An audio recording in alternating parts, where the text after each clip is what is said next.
The Ben Garcia Show. Yeah. Best show in the land. Yup.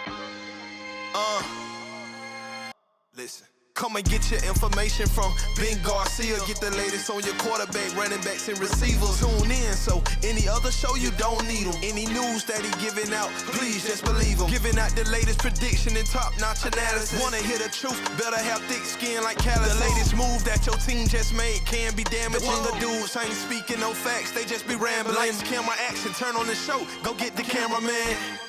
Yeah. Lights, camera, action, turn on the show. Go get the cameraman. What's up? Welcome in to yet another edition of the Ben Garcia Show. Thank you so much for making us a part of your day. Whether you listen on Spotify, Apple Podcasts, for free on the iHeartRadio app, or you're that weirdo, we're just joking, we just poke some fun, and you're that guy that wants to put a face to the voice, and you are watching on YouTube, we appreciate it. Thank you for liking, sharing, subscribing. We had a great week on social media last week, surpassed over 200 subscribers, so thank you so much for continuously making this show possible. Sooner fans are behind me. Huge clip last week talking a little bit of OU and USC. Sooner Nation, a big fan of the show. That is until I inevitably critique their team as well, with no rhyme or reason and just absolutely firing opinions that no one asked for. Coming up on today's show, we have the 49ers in a little bit of trouble. We saw Brock Purdy. What do I think of Brock? Is he still a top 10 quarterback? Am I going to rescind my half apology? We will talk about it. Justin Herbert, I teased this a couple of weeks ago. I said, you know what? We need to start looking at Justin Herbert a little bit more like we look at other quarterbacks. I took some heat. We'll revisit that. But before we get into any of that, let's get into our top story. I talked about it earlier, talked some OU, USC last week. No OU this week, but let's get started with the University of Southern California, the USC Trojans. So I talked about this last week. I mentioned that USC is nowhere near the best team in the Pac-12. The Pac-12 is very loaded this year. So it's not exactly a harsh reality for USC to be told they're not a top two team in the Pac-12. But at this point, I don't think USC is a top 3 team. I think Utah's better.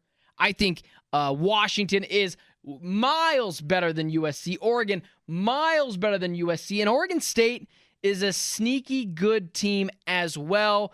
But I digress a little bit from USC. We saw it a little bit exposed with USC going up against Notre Dame.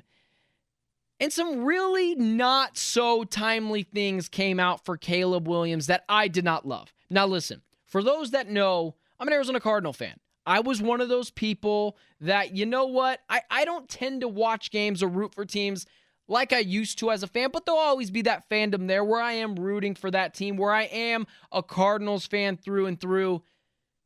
But at the start of the Cardinals season, I was like, you know what? I love Kyler Murray. I think Kyler is awesome. But if you can restart the clock, go get Caleb Williams. I was all in on the tank. And I think I might have been a little bit brainwashed by that. Now, listen here when I say this. Caleb Williams is a little overrated. A little overrated. You know, people will look at me and say, oh, this guy's a hater. This guy will say anything for clicks. No. Overrated just means to the whole population, the way that they rate him is higher than what I would rate him. Caleb Williams, if he stepped into the NFL right now, I probably couldn't find 10 quarterbacks better than Caleb Williams. I probably just couldn't. Caleb Williams is a transcendent talent. I probably couldn't find 8 quarterbacks better than Caleb Williams. But I could find 6, 7, 5 quarterbacks better than Caleb Williams right now in the NFL. And I don't think that's crazy. So when I see a story that comes up and says, yeah, Caleb Williams, he's going to ask for partial ownership of the team that drafts him, or a stake in ownership, whatever that looks like. He wants to be part of the team. He wants to have some stake in the team. So when I see Caleb Williams ask for a partial of the team or stake in the team or a minority owner, whatever it looks like to get a piece of the team that Caleb Williams wants, I think that's crazy. I think low sports self-esteem teams do that. Chicago Bears do that. The New York Jets do that. The Arizona Cardinals do that. Organizations that have been largely living in dysfunction for a long time do that. You should never do this. Now, let me just preface this before I go too far on a tangent here. This is not possible. Caleb Williams will not get stake in a team. He will not get ownership in a team. He won't get any of that. The NFL does not want that. That's a stupid look to give an 18 or 19-year-old that much power. No 18, no 19-year-old should have that much power that early on in their career. I can say with full transparency, Caleb Williams is the best quarterback in the draft. And I don't think it's particularly close, although I do like Michael Penix a lot more week by week. He's no Caleb Williams. But for a quarterback that hasn't played a snap in the NFL to ask for minority ownership, a stake in the team, whatever it looks like, is absolutely insane. We saw this with Aaron Rodgers. Aaron Rodgers, when he got traded to the Jets, also wanted part ownership of the team, part of a stake in the team. And the NFL stepped in and basically said, yeah, no, we're not doing that. That's way too much power for a player to have. And it's one thing for Aaron Rodgers to ask for it. I think it's crazy. He's a first ballot Hall of Famer. He's a Super Bowl champion. He's a 2-time, 3-time MVP off the top of my head. Can't really remember. Again, not really the topic of conversation. Aaron Rodgers can ask for that, but he should be told no too. But Caleb Williams, without playing a single snap in the NFL, that rubs me the wrong way. And that, if that's true, I could totally see Caleb Williams as well look around at a team and say, don't draft me, which again, I think is a red flag. It is a red flag for Caleb Williams to say, if you draft me, I want stake and ownership in that team. It is also a red flag if Caleb Williams says, I don't want to be drafted by you. Dude, who are you to pick where you go? This is the deal that you signed up for with the NFL. Now, this is not Caleb Williams slander. He's awesome. But everyone kind of needs to get put in their place in life. And Caleb Williams is overstepping his boundary here, asking for own, whether it's true or not. Whether we all know it's not going to happen. It's too much. It's a red flag. For a guy that didn't play well against U of A team that's somewhere between above average and a good college football team, he had like 4 passes completed at the half. Caleb Williams, make no mistake, was not great in that game. And then the following week, follows it up with a Notre Dame USC game, got 3 picks.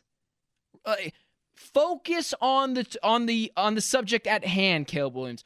Focus on being a guy to lead your team and not get distracted with the other things that are far away in the future in the NFL draft, in telling teams you might not want to go there, or telling teams you want a minority stake or ownership of that team. It's crazy. I think if you think differently, it's insane. It's foolish for Caleb Williams to be acting like this. And to just touch on USC just a tad. USC quickly falling down the ranks. And it just seems like too much flash. I don't mean it in like a old head type of way, but in my eyes, USC, they don't really do any smash mouth football thing. It's very, for lack of a better word, pretty boy football. It's really just, we're going to throw the ball deep. Caleb Williams is going to save us. He's going to put us on our back. We don't have a great offensive line. Our defensive line is fine. The defensive secondary is not good. The tackling is not good. It's really just a lot of Caleb Williams. If Lincoln Riley doesn't start getting this figured out, I'm not saying he's going to lose his job. They have invested way too much in Lincoln Riley to be gone so soon. But USC looks to be in more trouble than I thought. There's a lot of transfers there. A lot of transfers. Same with Colorado. You see the same problem over there. I didn't expect USC to be as slow of a cook as I expected Colorado, but I expected more from USC this year, and I expect more from Caleb Williams asking ownership or teams for stakes in teams when he's not playing particularly well. Caleb Williams, going back over to him, is a little overvalued. What do I mean by that? What do I mean by Caleb Williams is a little overhyped? Caleb Williams is a little overrated. What do I mean by that? Well, when I see Nick Wright on FS1 putting him on the top of his quarterback rankings, that's insane. Caleb Williams, right now, there's no argument to be made. He hasn't played a snap in the NFL. He's not better than Joe Burrow. He's not better than Josh Allen. He's not better than Jalen Hurts. He's not better than Lamar Jackson. He's not better than Patrick Mahomes. It's pretty hard for you to argue that he's better than all those top quarterbacks in the NFL. So to ask for a stake in the team when he hasn't been playing well the past few weeks, to say things like leak things out that goes, you know what, maybe I don't want to play with your team. Maybe I'll just stay another year in college. It's a red flag to me, but what do I know? What do I know?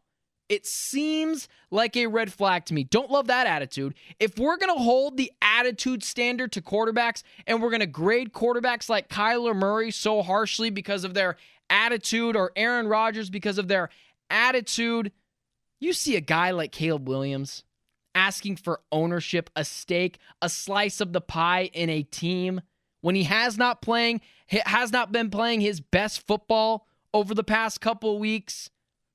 He seems really unfocused. I don't love it for USC.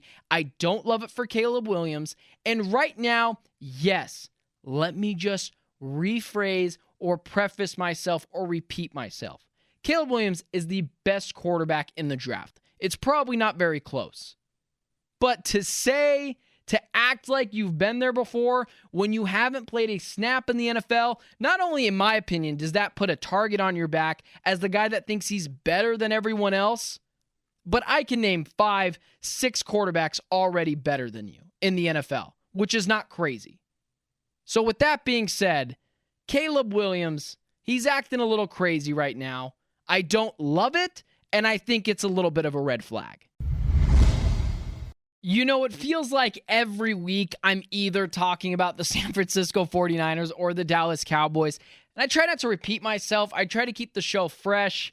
But we saw this past weekend. Let's talk some San Francisco 49ers football. Let's talk even more specifically Brock Purdy. You know, I talked about last week, I've had a lot of social media clips go semi-viral with some of my San Francisco 49ers takes.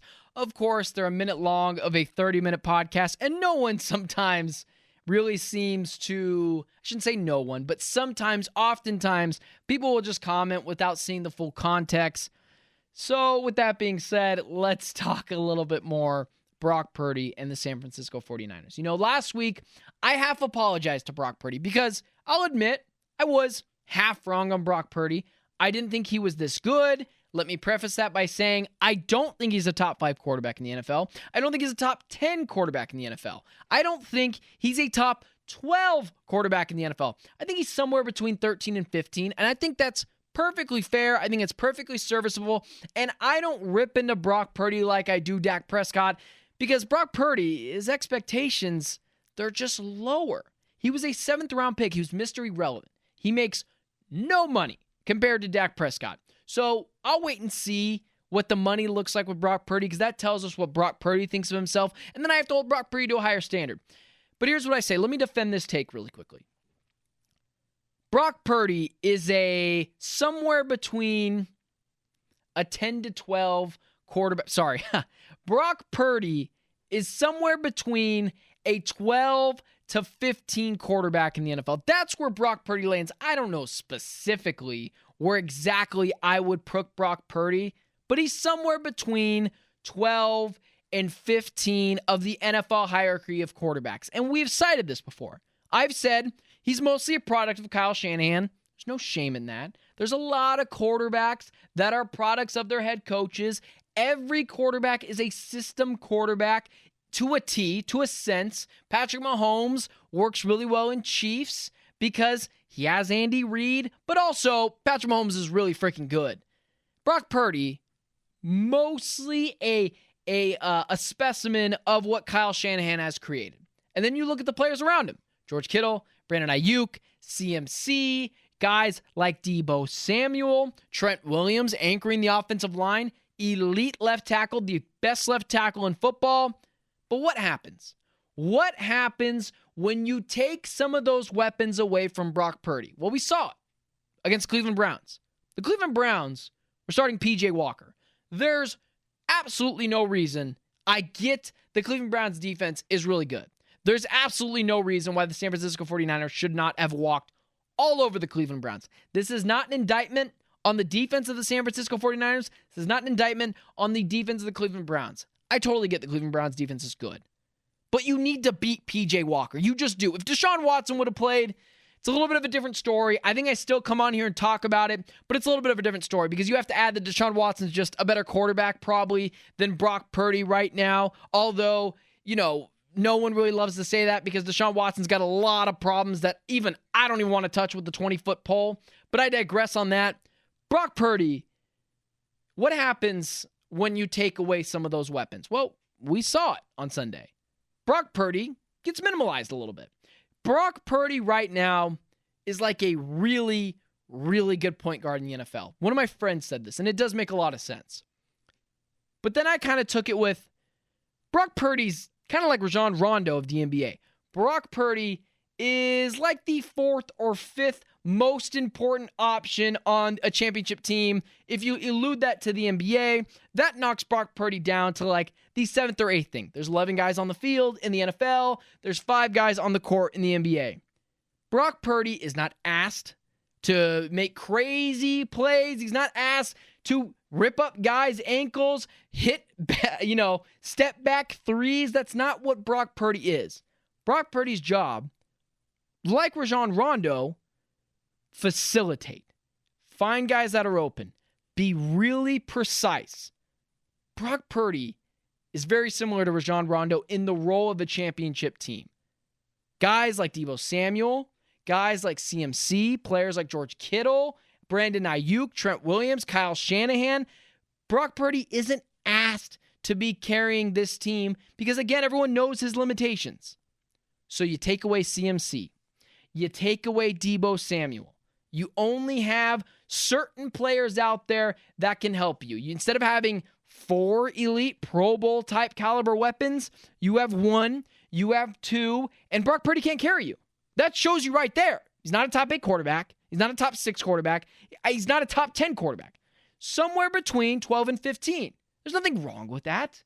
Brock Purdy's been awesome for what he's been asked to be. A 7th round pick, he's been objectively awesome. But it's important to say to yourself, okay, we have a clearer image of what Brock Purdy is. Instead of when he has 4 or 5 elite Pro Bowl pieces and he just has, 1 or 2 Pro Bowl guys, he can't carry the team. And you see the limitations. That's why it's so important that the players around him and that the defense helps and that also the head coach is able to facilitate more than he can. It's very Rajon Rondo-esque. If you asked Rajon Rondo to carry the Boston Celtics, it wouldn't work. But if you have Rajon Rondo with Kevin Garnett, Ray Allen, Paul Pierce, players off the bench, good head coach, and Doc Rivers at the time to lead the way and he can help facilitate, it's very much Brock Purdy. And that's okay. It is okay to admit Brock Purdy is a 12 to 15, maybe even a 16th best quarterback. But he's done everything that's asked of him. He doesn't make a ton of money. He doesn't deserve a ton of criticism because he's came in as a 7th round pick and been awesome for the standards that are held to a 7th round pick. But if you take away those weapons, Brock Purdy's pretty limited. There's not a lot of special there. He's very precise. He's very accurate, but he's not going to win you every single game in the book. And Sunday showed the limitations of Brock Purdy. I really can't go much further without discussing the elephant in the room that was Monday Night Football and the Los Angeles Chargers and Justin Herbert. I wanted to talk about the Dallas Cowboys and Dak Prescott and how when it mattered the most, he missed Tony Pollard in the end zone to win the game, to put the nail in the coffin. But Justin Herbert stopped me, preventing me from doing that. He said, you know what, Mr. Garcia, I'm going to take the place of Dak Prescott this week, and that's exactly what we're going to do. Justin Herbert signed a 5-year, $262 million contract, a top 5 contract quarterback-wise in the NFL. Now, doesn't kick in for a couple more years, but for Justin Herbert, it can't go unnoticed anymore. I talked about this a couple weeks ago.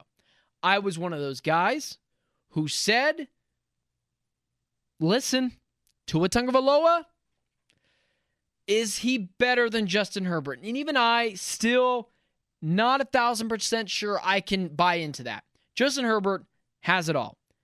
Big, strong, fast, accurate, mobile, great in the pocket. Sometimes you question some of his decision makings because Justin Herbert is oftentimes a little too careful. This is a take I had over like a year and a half ago. Seems like Herbert doesn't like to go off script a ton. It's really one read, two read, safe, robotic Justin Herbert, throw ball away. And again, it's not a terrible way to play quarterback. It's a very efficient, conservative way to play quarterback. But oftentimes in high leverage situations, we see Justin Herbert kind of crumble a little bit. Now, this is where I'll defend Justin Herbert. This is where I'll say Justin Herbert does deserve a little bit of slack. He's carrying this franchise. I'm not selling my Justin Herbert stock similarly to when I wasn't selling my Josh Allen stock in week 1. In week 1, people were ready to sell off Josh. That made no sense to me. That hurt my brain to even think about. People were saying Josh Allen was bad because the Jets defense was just really good. It's week 1. Weird things happen in week 1.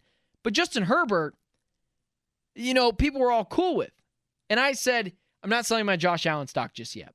And now I kind of dug into Justin Herbert a little. He's not great with the game on the line, although he's conservative.